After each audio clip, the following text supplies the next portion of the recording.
Comer polvo galego fresco nos próximos meses antóllase complicado, polo que os amantes do cefalópodo terán que buscar outras alternativas, como é o caso do conxelado, para poder satisfacer as súas apetencias gastronómicas. A Consellería do Mar trasladou ao sector a proposta de establecer unha parada biolóxica en abril e unha veda en toda a comunidade durante 2 meses, maio e xuño.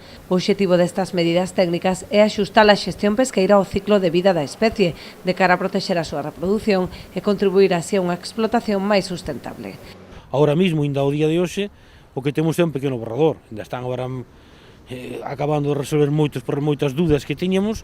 E te digo, nós temos á tarde unha reunión aquí ás 7 da tarde na nosa cofradía, pero, bueno, de Santiago están intentando arreglar problemas que van surgindo, que van causando efecto que non contábamos con eles, e claro, a preocupación é esa. Sabemos que o día 31 é o último día, polo que nos manda no borrador, e non sabemos como sacarnos desas dúdas nin como facer. Se cadra non é conveniente facer primeira parada biológica, facer primeira veda e despois a parada biológica, hasta arreglar os temas. Sen embargo, dende as confrarías afrontan con preocupación o feito de ter que asumir 3 meses sen actividade, posto que moitos mariñeiros quedarían excluídos das axudas ou non cumprir cos requisitos. Ora, na parada biológica hai moitos requisitos que cumplir para non é normal que temos unha pesquería 3 meses parada, pois o mínimo que ese mes pois que se poda cobrar, non? Pero, bueno, hai moitas circunstancias que polos fondos FEMPA moitos van a quedar sin cobrar, só sabíamos en principio, e a Consellería só sabe que, claro, o que temos é que minimizar esa clases de multas que hai para que podan cobrar e todo, non? Aínda así son conscientes da necesidade de tomar medidas para recuperar a pescaría, despois dos malos resultados da actual campaña.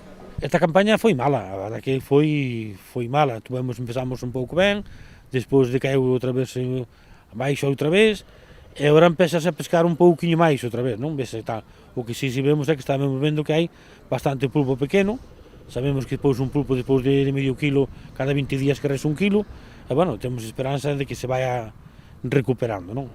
Pasa que, claro, a verdade que son tempos que levamos tamén moito tempo sin traballar afora pola costa, pola cousa do inverno e dos malos tempos, e que non descanso se dou, pasa que vemos que o pulpo algo non damos ca clave. Unha vez entre en vigor o plan, quedará expresamente prohibida a captura desta especie por medio de calquera arte en augas nas que Galicia ten competencias en marisqueo, xa sexan interiores ou exteriores. A medida tamén afectará á pesca recreativa.